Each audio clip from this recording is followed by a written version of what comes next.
Hello बच्चों, आपका स्वागत है हमारे tech ITI diploma YouTube channel में। हम आपको निम्नलिखित क्वेश्चन करा रहे हैं जो आपके आईटीआई डिप्लोमा और यूपी अर्नल, डीआरडीओ, सीआईटीएस का एंट्रेंस एग्जाम, आईटीआई का फर्स्ट ईयर और सीटीएस के एग्जाम के लिए बहुत उपयोगी है। तो हम क्वेश्चन नंबर 1 पर चलते हैं। क्वेश्चन नंबर 1 हमसे पूछ रहा है, एक ट्राई स्क्वायर का उपयोग है समकोण की जांच करने में, न्यून कोण की जांच करने में और अधिक कोण की जांच करने में, सीधा कोण की जांच करने में। तो हमें ज़्यादातर ट्राई स्क्वायर का यूज राइट एंगल नापने में करते हैं। क्वेश्चन नंबर 1 का ए सही हो जाएगा। क्वेश्चन नंबर 2 पर चलते हैं। क्वेश्चन नंबर 2 हमसे पूछना है, यूनिवर्सल सरफेस गेज का कौन सा हिस्सा स्क्राइबर को पकड़ता है? Option A snug, B guide pin, C rocket arm, D adjust fine adjust page. तो हमारा क्वेश्चन नंबर 2 का ए सही हो जाएगा। हम क्वेश्चन नंबर तीसरे की तरफ चलते हैं। क्वेश्चन नंबर तीसरा हमसे पूछ रहा है, पहले काटो पतले वर्क पीस को काटते समय दांत बहुत आसानी से क्यों टूट जाते हैं? भैया क्यों टूट जाते हैं? तो हम ऑप्शन पढ़ते हैं, हाथ बॉल बहुत ज़्यादा होता है, या कटिंग सेक्शन बहुत छोटा होता है, सी पूछता मोटे ब्लेड का उपयोग किया जाता है, या हाथ का बल केवल कुछ दांतों पर काम करता है। तो भैया जब भी हमारा ये पीस काटते समय दांत बहुत आसानी से इसलिए टूटते हैं क्योंकि हमारे हाथों पर बल केवल कुछ दांतों पर काम करता है। हमारा डी सही हो जाएगा, तीसरे का डी सही है। हम क्वेश्चन नंबर 4 पर चलते हैं। क्वेश्चन नंबर 4 पर हमसे पूछा गया है, थिम्बल के एक डिवीजन की स्पंडल मूवमेंट क्या होगी जब स्पंडल केवल 0.5 mm पिच हो? इसने थिम्बल का एक डिवीजन का मान पूछा। अगर हम पूछे माइक्रोमीटर में लिस्ट काउंट क्या होती है? लिस्ट काउंट होती है 0.01 mm। मगर आपको बताएं अगर पिच के हिसाब से, यानी तो ये एक डिवीजन पूछ रहा है हमें, तो भाई पिच तो होती है 0.5, एक चक्कर यानी एक 50 डिवीजन को घुमाते हैं तो 0.5 mm आगे या पीछे होता है। तो जब एक डिवीजन को घुमाएंगे तो कितने mm आगे या पीछे होगा? तो आपको पता जब 25 होते हैं तो 0.5 आप दिखाते हैं हम 0.05, ये गलत हो गया, 0.05 बटे 50, कितना 50, कितना आ जाएगा? ये आ जाएगा 0.01 mm। तो हमारा क्वेश्चन नंबर 4 का ए सही हो जाएगा। हम क्वेश्चन नंबर 5 पे चलते हैं। क्वेश्चन नंबर 5 में हमसे पूछा है, थोड़ा जूम कर लेते हैं, हम आपको ऑप्शन नहीं दिखाएंगे। पूछा है हमें, इस वर्नियर कैलिपर की रीडिंग क्या होगी? थोड़ा और कर लेते हैं जूम। भैया रीडिंग क्या होगी? तो हम रीडिंग हम बताते हैं, इसके पेन के जरिए हम बता देंगे। तो मैन स्केल पर देखते हैं, तो मैन स्केल पर कौन सा भाग मिल रहा? मैन स्केल में हमारा मिल रहा है 30 तो हो गया, यहाँ पर पांचवा बड़ा हिस्सा 5 यानी 35। मैन स्केल पर 35 हो रहा, ठीक है। जब 35 हो रहा, अब हमें देखना है वर्नियर का कौन सा भाग मिल रहा। वर्नियर का 20वां भाग मिल रहा। तो भैया वर्नियर का जब 20वां भाग मिल रहा है तो 20 गुणा इसका लिस्ट काउंट कितना होगा? इसका देखो वर्नियर कैलिपर का लिस्ट काउंट 0.02 होता है, जब गुणा कर देंगे तो कितना आएगा? ये आएगा 0.40। अब रीडिंग कितनी आई? Reading I 35.4 mm। ये आई ना, जब आई तो देखो ये रहा। तो हमारा जब ये रीडिंग आई है तो हमारा 5 में का डी सही हो जाएगा। हम क्वेश्चन नंबर 6 की तरफ चलते हैं। क्वेश्चन नंबर 6 हमसे पूछ रहा है, क्वेश्चन नंबर 6 हमसे पूछ रहा है, एक वर्नियर बेवेल प्रोटेक्टर की रीडिंग क्या होगी? हमने बताया था अगर क्लॉकवाइज दिशा दी है जो क्लॉकवाइज, तो इसको जैसा हम रीडिंग लेंगे ऐसे करेंगे। अगर एंटी क्लॉकवाइज आएगी तो 180 से माइनस हो जाएगा। और थोड़ा सा जूम करते हैं, हम जब जूम करेंगे इसे, लो जूम कर दिया। अब इसकी रीडिंग देखते हैं। भैया इसकी रीडिंग मैं दिखाता हूँ आपको। इसकी रीडिंग है, देखो यहाँ पर कौन सा भाग मिल रहा है, देखो थोड़ा सा और जूम करते हैं। 41-42 के बीच में 0, तो हम 41 मान लेंगे। कितना? 41 डिग्री। आपको पता है इसका लिस्ट काउंट कितना होता है? इसका लिस्ट काउंट होता है 5 मिनट, यानी कि जितने भी खाने 5-5 मिनट के। यहाँ तक कितना है? 30। तो यहाँ तक कितना होगा? ये होगा हमारा 30, 35, 40, 50, 55, यानी 55 नहीं, 30, 35, 40, 45, 50, यानी कि 50 कितना होगा? मिनट। ये जो भाग मिल रहा है ये कौन सा भाग है? ये 10वां भाग मिल रहा है। गुणा करनी 5 इससे, कितना हो जाएगा? 50। ये 50 है, ठीक है। हम क्वेश्चन नंबर जो हम दिखा रहे हैं आपको, ये 6 का कौन सा सही हो जाएगा? ये 41 डिग्री 50 मिनट, यानी 6 का बी सही हो जाएगा। हम क्वेश्चन नंबर 7 पर चलते। क्वेश्चन नंबर 7 में हमसे पूछ रहा है, फिलर गेज का उपयोग कहाँ करते हैं? देखो पहला ऑप्शन हमें दे रखा, फिलर गेज जो दे रखा है, कहाँ उपयोग करते हैं? ऑप्शन 1 चौड़ाई को जांच करने में, बी ऊंचाई की जांच करने में, सी लंबाई की जांच करने में है, डी मिलने वाले भागों के बीच को गैप नापने में। देखो ना तो चौड़ाई मापने में करेंगे, ना ऊंचाई नापने को, ना लंबाई नापने को, सिर्फ और सिर्फ मिलने वाले भाग वो के बीच की गैप नापने, यानी फिलर गेज का यूज कहाँ करते हैं? फिलर गेज का जो यूज हम करते हैं वो मिलने वाले बीच को गैप नापने में करते हैं, इसलिए क्वेश्चन नंबर 7 में डी सही हो जाए। हम क्वेश्चन नंबर 8 पे चलते। क्वेश्चन नंबर 8 में हमसे पूछ रहा है, एक गैंग ड्रिल मशीन में क्या ऑपरेशन किए जाते हैं? निष्क्रिय संचालन, ड्रिलिंग का बार बार संचालन, निरंतर मिलिंग ऑपरेशन, ड्रिलिंग का क्रमित संचालन। तो हम पहले आपको बता दें गैंग ड्रिल और मल्टी स्पंडल ड्रिल में अंतर क्या होता है। देखो गैंग ड्रिल के बारे में बता देते हैं, गैंग ड्रिल कैसी होती है। देखो गैंग ड्रिल क्या होती है, एक लंबी सी, आपको दिखाते हैं, एक लंबी सी ऐसी प्लेट होती है और यहाँ पर कई मशीन लगी होती है, 1 2 3 ऐसे, और ये मशीन लगी होती है, ड्रिलिंग की मशीन होती है, एक ही प्लेट पर लगी होती है। सभी की मोटर अलग अलग होती है, सभी के स्पंडल अलग अलग होते हैं, और जो स्पंडल को अलग अलग चलाया जाता है, इनके जो फीडिंग स्पंडल जो होते हैं ना, वो भी अलग अलग होते हैं, क्या विभिन्न गतियों में कर सकते हैं उस। तो ऐसी ही गैंग ड्रिल होती है। और एक होती है मल्टी स्पंडल। मल्टी स्पंडल क्या होती है? मल्टी स्पंडल में ऐसा होता है, एक बड़ा सा ये होता है, इसमें कई स्पंडल लगे होते हैं, इसमें एक स्पंडल 2 3 4, ये कई स्पंडल लगे होते हैं। और स्पंडल के क्या काम होता है? इसमें 2 या अधिक स्पंडल हो सकते हैं और एक साथ चलती हैं सभी स्पंडल, ठीक है। और इनकी मोटर और तुम्हारा जो फीड हैंडल जो होता है एक ही होता है, यानी कि हम इसे कहाँ यूज करते हैं? एक से अधिक सुराख करने में इसका यूज किया जाता है। तो इसमें क्या पूछा है, गैंग ड्रिल मशीन में क्या ऑपरेशन किया जाता है? भैया गैंग ड्रिल मशीन में इसमें जो ना तो निष्क्रिय संचालन होता, ना ड्रिल का बार बार संचालन होता, निरंतर मिलिंग ऑपरेशन। इसमें क्या ये दिखा रखा, successive operation of drill, drilling का क्रमिक संचालन, अलग अलग ड्रिल का संचालन किया जा सकता है, यानी कि 8वें का हमारा डी सही हो जाएगा। हम क्वेश्चन नंबर 9 पे चलते। क्वेश्चन नंबर 9 हमसे पूछ रहा है, स्लॉटेड एंगल प्लेट में दिए गए स्लॉट का उद्देश्य क्या होता है? भैया ये जो 9 दे रखा, जॉब पकड़ने में, आसान से हैंडल में, वजन कम करने में, बेहतर दिखावट में। तो हम आपको बता देते हैं, सिर्फ और सिर्फ ये जो स्लॉटेड होते हैं, स्लॉटेड का क्या काम होता है? या तो नट टी बोल्ट से जॉब को बांधने में काम आता है, या जॉब पकड़ने में, यानी कि हमारा 9वें का ये सही हो जाएगा।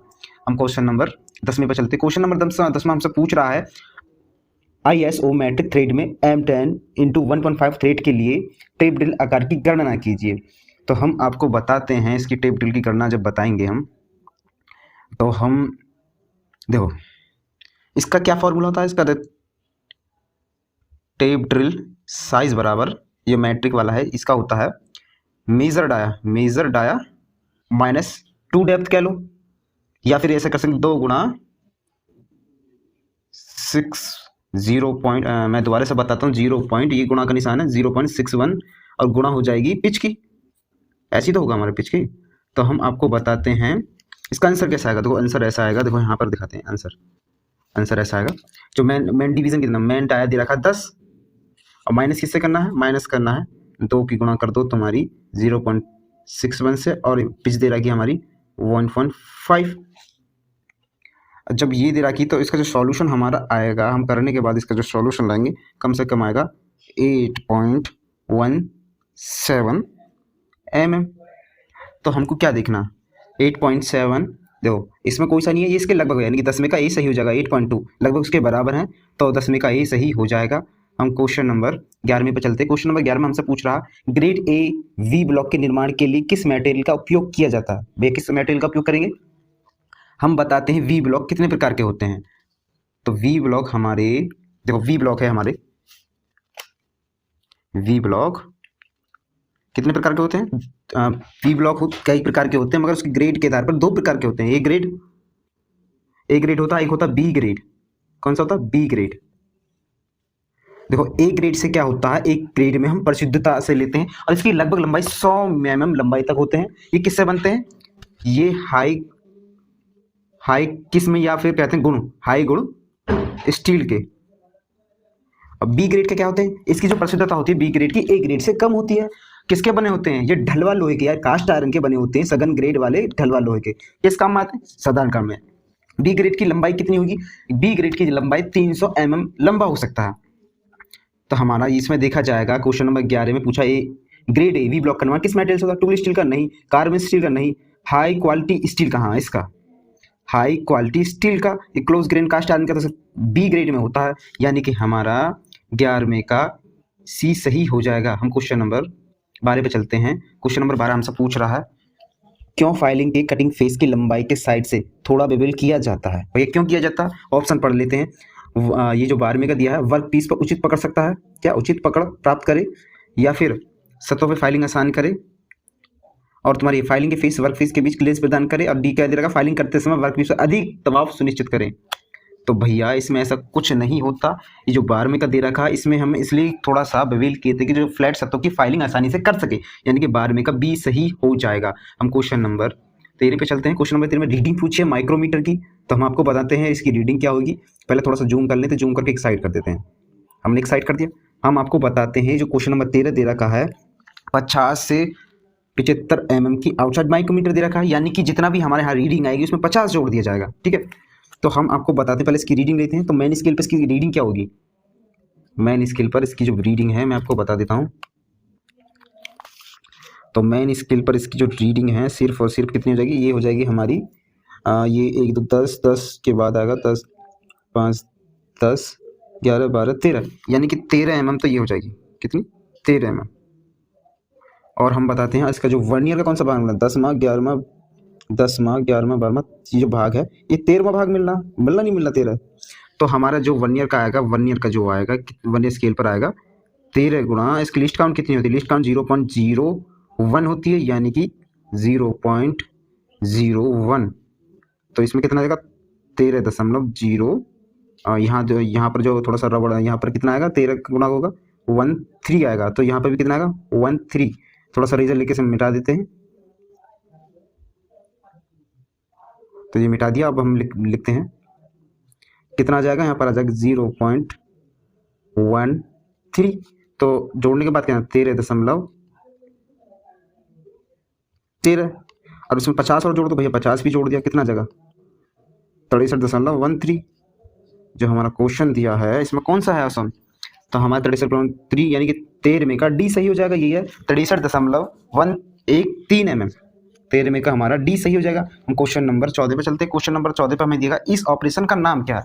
भैया इस ऑपरेशन का नाम बताना है। 90 डिग्री का अंकलन रेखा कर रहे हैं या समतलता की जांच कर रहे हैं, स्क्वायरनेस की जांच कर रहे हैं, सही कोण के कार्यखंड को सेट कर रहे हैं। भाई देखने से हमें जो ये लग रहा है, ये जो दे रखा है, देखने से क्या लग रहा है, देखने से सिर्फ और सिर्फ लग रहा है ये समतलता चेक करें, चेक द फ्लैटनेस, बी सही हो जाएगा। 14 का बी सही हो जाएगा। हम क्वेश्चन नंबर 15 पर चलते हैं। क्वेश्चन नंबर 15 पूछ रहा पुनः तेज किए गए डिवाइडर बिंदु को फिनिश करने के लिए किसका उपयोग किया जाता है। तो फाइलिंग देखो ऑप्शन दे रखा, फाइल से करते हैं, ग्राइंडर से करते हैं, खुरचनी से करते हैं, ऑयल स्टोन से। भैया दो से करते हैं, ग्राइंडर से करते हैं, ऑयल स्टोन से करते हैं। तो और इन दोनों में से किससे करते हैं बेहतर है, तो हम बताते हैं जब बार बार हम डिवाइडर को बार बार तेज करते हैं इसके नॉक को, तो ग्राइंडर से क्या होता है, ग्राइंडर से इसकी जो नॉक मुलायम हो जाती है, ये हमारा खराब कर देता। हम जब ऑयल स्टोन का काम करते हैं इसकी नॉक को हार्ड कर देते हैं, यानी कि ग्राइंडर से बेस्ट ऑप्शन है ऑयल स्टोन, जिससे हार्ड होता है इसकी नॉक मुलायम नहीं होती। तो हमारा 13 का डी सही हो जाएगा, ऑयल स्टोन। तो हम क्वेश्चन नंबर 15 पर चलते हैं। क्वेश्चन नंबर 15 से पूछ रहा बेवेल प्रोटेक्टर का उपयोग क्या है। भैया जहां भी बेवेल आ जाए वहां कोण लगा दो, यानी कि एंगल ही चेक करता है जहां बेवेल आ जाए। तो भैया लंबाई की जांच, कार्यखंड सेट करने, कोण मापने, गहरे मापने के बिल्कुल नहीं, यानी कि सी सही हो जाएगा। सिर्फ और सिर्फ कोण मापने के लिए 16 का सी सही हो जाएगा। हम क्वेश्चन नंबर 17 पर चलते हैं। क्वेश्चन नंबर 17 हमसे पूछ रहा है खोखली बेलनकार जौ को पकड़ने के लिए किस वाइस का उपयोग, किस वाइस का इस्तेमाल किया जाता है, यानी खोखली बेलनकार जौ को पकड़ने के लिए किस वाइस का इस्तेमाल किया जाता है।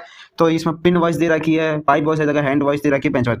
भैया पाइप या खोखले बेलन को होल्ड करने के लिए सिर्फ और सिर्फ पाइप वॉइस का यूज करते हैं। तो हमारे क्वेश्चन नंबर 17 का डी सही हो जाएगा। हम क्वेश्चन नंबर 18 पर चलते हैं। क्वेश्चन नंबर 18 हमसे पूछ रहा है क्यों हथौड़े के चेहरे पर थोड़ी उत्तलता दी जाती है। तो हमारा क्वेश्चन नंबर 18 में क्यों उत्तलता दी जाती है, तो ऑप्शन में क्या दे रखा, प्रभावी चोट बनाने के लिए, बी दे रखा किनारों की खुदाई से बचाने के लिए, सी दे रखा चोट मारते समय एक समान लोड की अनुभूति देने के लिए, डी दे रखा है काम की सतह को नुकसान रोकने के लिए।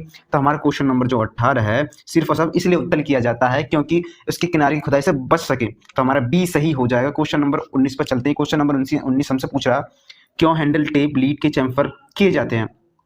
तो हम आपको बता दें क्यों किए जाते हैं। देखो क्यों हैंडल टेप लीड पर चैम्फर किए जाते हैं। भैया इसलिए चैम्फरिंग की जाती है, जब हम किसी टेप को डालते हैं तो डायरेक्ट सेंटर पे नहीं आता, जब सेंटर पे नहीं तो कैसे टेप हो जाएगा। ऑप्शन में क्या है, ये देखो अलाइन के लिए, फिनिशिंग के लिए, स्ट्रेंथ के लिए, ग्रिपिंग के लिए। भैया ये 16-19 में दे रखा है, सिर्फ और सिर्फ 19 का ये सही हो जाएगा अलाइन के लिए। वो कैसे मैं अभी बताता हूँ। ये देखो ये हमारा क्या है, टेप। तो इतना भाग समांतर, इतना भाग टेपर कर रखा है, ये इसलिए कर रखा है जब होल में उसे डालेंगे तो ये इतना भाग आराम से चला जाएगा, अलाइन कर लेगा और आराम से टेप हो जाएगा। तो हमारा जो दे रखा है, हमारा जो 19 में का ये सही हो जाएगा। अलाइनिंग की मतलब केंद्र पर प्रस्थापित करने के लिए होता है। हम क्वेश्चन नंबर 20 पे चलते। क्वेश्चन नंबर 20 में रीडिंग का आ गया। भैया रीडिंग के बोर्ड क्वेश्चन आ रहे हैं, आपको रीडिंग सीखनी ही पड़ेगी, ब्रिटिश की और मैटर की। तो हमारे क्वेश्चन नंबर 20 हमसे क्या कह रहा है, इस भारी माइक्रोमीटर की रीडिंग क्या होगी। ये माइक्रोमीटर दे रखा है, रीडिंग देखो ऑप्शन कितने सारे दे रखे हैं, 4 ऑप्शन दे रखे हैं। तो हम थोड़ा सा जूम करते हैं इसको। तो भैया हमने जूम कर दिया था ना, कर दिया जूम। तो हम इसमें क्या देखते हैं, हम सिर्फ इतना है देखते हैं जो हमारा माइक्रोमीटर दिया है। तो इसमें कौन सा भाग 1 2 यानी कि यहाँ से लेके यहाँ तक 1 तक का भाग कितना होगा 0.1। तो यहाँ से लेके यहाँ तक का 3 तक कितना होगा, ये होगा हमारा मेन स्केल पर 0.3। अब दूसरी बात हम करें, क्या बात करें हम दूसरी बात हम ये कह रहे हैं कि जो ये सब डिवीजन दे रखा है, इस सब डिवीजन के मान क्या होगा। भैया सब डिवीजन का मान है इसमें 0.5, नहीं बताता हूँ सब डिवीजन का। ये सब डिवीजन मेन स्केल की सब डिवीजन का जो मान है, इसका मान है एक का मान है 0.05, इतना होगा ना। अब हम चलते हैं कि कौन सा ये जो हमारा दे रखा है थिम्बल पे कौन सा निशान इसके मिल रहा है, ये देखो 8 8 9वां भाग मिल रहा है, 9 कौन सा भाग 9वां। तो इसके जो हम मिलाएंगे तो इसमें 1 डिवीजन लिख देते हैं, कितना होगा 9 की गुणा करेंगे किससे, 9 की गुणा करेंगे 0 इसके लिस्ट काउंट है 0.01, कितना आएगा, ये आएगा 0.09। जोड़ने के बाद कितना भैया, जोड़ने के बाद हमारा आता है 0.3509, इतना आता है। देखते हैं जोड़ने में इतना ही आता है, नहीं इतना नहीं आता, ये थोड़ा सा यहाँ गड़बड़ होगी। ये माइक्रोमीटर की जो रीडिंग है ये 1 0 और आ जाएगा इसमें, 1 0 यहाँ पर कितना आ जाएगा, इतना आ जाएगा इंच। क्या लिस्ट काउंट होती है वर्नियर माइक्रोमीटर, माइक्रोमीटर की लिस्ट काउंट होती है 0.001 mm। तो हमारा जो क्वेश्चन नंबर कौन सा सही हो जाएगा, 20 में का किससे मैच करा 0.359, सी सही हो जाएगा। और हम सी सही हो जाएगा। और हमारे यूट्यूब चैनल को सब्सक्राइब लाइक करें। जय हिंद जय भारत।